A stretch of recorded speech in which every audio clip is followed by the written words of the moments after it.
Hi guys, welcome to my channel.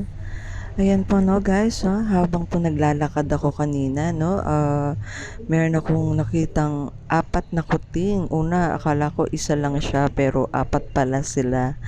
Ayan, so tinapon sila dyan sa may kalsada. Alam ko ito, ano to tapunan ng basura to paggabi. Kaya dyan sila, tinapon ng kung sino mang nagmamay-ari sa kanila.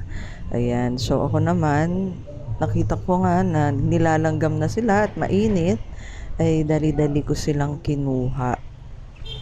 Kasi nakakaawa naman, kailangan pa nila ng nanay na mag-aalaga sa kanila ng gatas, no, napadededein sila.